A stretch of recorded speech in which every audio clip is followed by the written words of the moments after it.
আগামী শুক্রবার আত্মপ্রকাশে যাওয়া ছাত্রদের নতুন দল থেকে নিজেদের প্রত্যাহার করে নিলেন জাতীয় নাগরিক কমিটির যুগ্ম আহ্বায়ক আলী আহসান জুনায়েদ ও যুগ্ম সদস্য সচিব রাফে সালমান রিফাত। গত মঙ্গলবার এক ফেসবুক পোস্টে এমনটাই জানিয়েছেন তারা।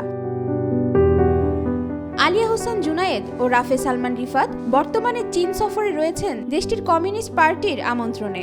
তাদের চীন সফর নিয়েও আপত্তি ওঠে নাগরিক কমিটিতে। গত সোমবার এ বিষয়ে একটি বিবৃতি দেয় সংগঠনটি। আলী জুনায়েদের সঙ্গে নাগরিক কমিটির নেতাদের দ্বন্দ্ব প্রকাশে আসে নতুন রাজনৈতিক দলের সদস্য সচিব পদ নিয়ে। তার অনুসারীরা তাকে এই পদ দাবি করলেও আরেকটি অংশ নাগরিক কমিটির সদস্য সচিব আক্তার হোসেনকে চান। এই নিয়ে টানাপোড়েন চলে নাগরিক কমিটিতে। আলী আহসান জুনায়েদ তার ফেসবুক পোস্টে বলেন, আগামী 28 ফেব্রুয়ারি তরুণদের নেতৃত্বে যে নতুন রাজনৈতিক দলটি আসছে সেখানে আমি থাকছি না।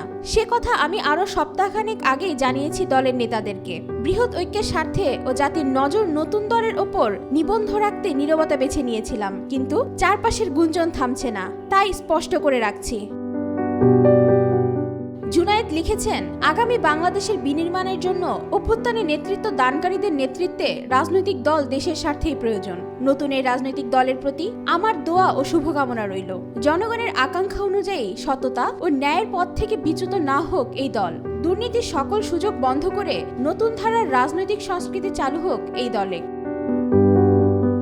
তিনি বলেন, বারবার বলার পরও যদিও হয়নি, তবুও চাই গণতান্ত্রিক প্রক্রিয়ার যথাযথ অনুসরণ ও ইনক্লুসিভনেস এই দলের বৈশিষ্ট্য হোক। দুঃখজনক বাস্তবতার মুখোমুখি হওয়ার পরও ট্যাগিং, ট্যাবুর রাজনীতি থেকে মুক্ত হয়ে নতুন ধারার রাজনীতি এই দলের মাধ্যমেই শুরু হোক, এই প্রত্যাশাই করি। আশা করি অভ্যুত্থানের সময় আমাদের মধ্যে এই ভ্রাতৃত্ব, ভালোবাসা ও সহযোগিতার সম্পর্ক ছিল। নতুন রাজনৈতিক পথ চলায়ও আমাদের পারস্পরিক এই সম্পর্ক ও শ্রদ্ধাবোধ অপরিবর্তিত থাকবে। নতুন দল, নাহিদ ইসলাম এবং নব্য নেতৃত্বের জন্য শুভকামনা রইল।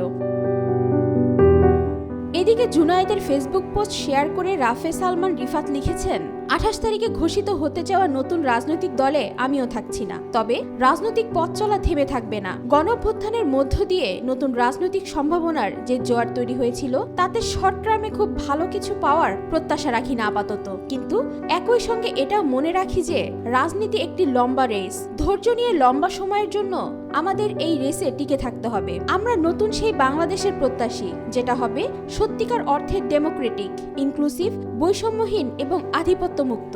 দুর্নীতির বিরুদ্ধে আমাদের জিহাদ চলবে, আঞ্চলিক আগ্রাসনের বিরুদ্ধেও আমাদের লড়াই চলবে।